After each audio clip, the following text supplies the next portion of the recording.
is supposed to be dark yellow and that's light yellow. But maybe I'll just try to add a little orange on top. See how that goes. Anyway, all these people who have these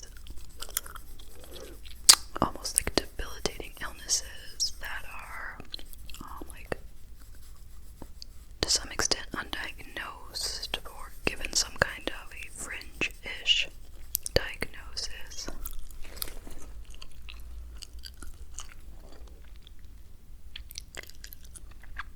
And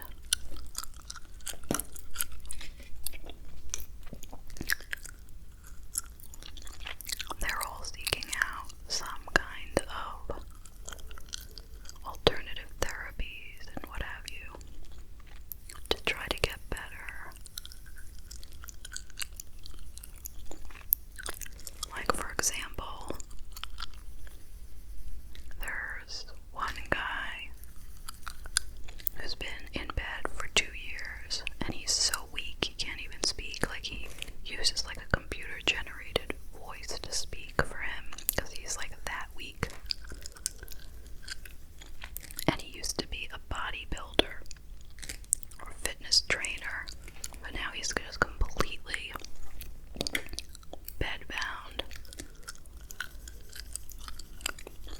And he's decided that what he has is called ME, which I don't remember what it stands for, but it's like similar to chronic fatigue. And he finally gets a doctor to come make a house call and look at him, and he says the doctor says, I don't think it's ME.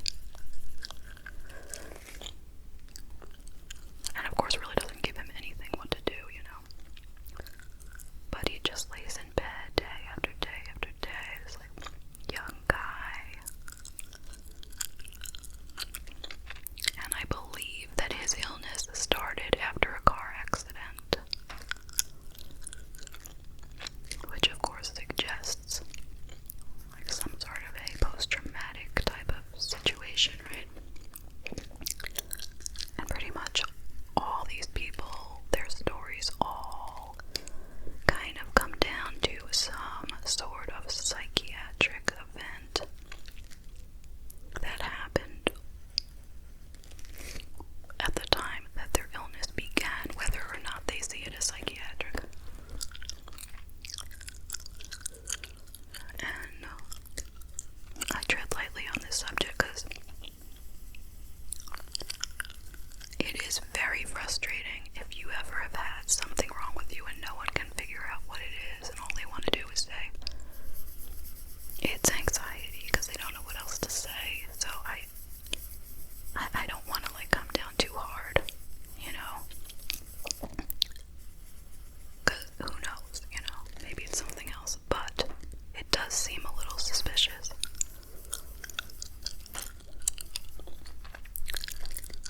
And that's not to say that if you have an illness that's triggered by anxiety, that doesn't mean it's not extremely real. Like, I would never say it's all in your head, because that suggests that you just like thought it up, you know, like you're just thinking you have it, you have nothing wrong with you.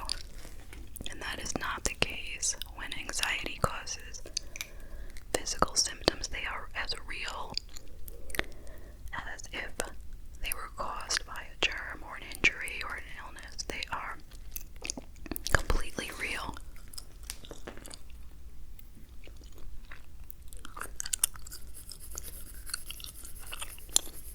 The brain sends a message to wherever in your body. Like if you have stomach issues caused by anxiety, they're real. Those are real stomach issues.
course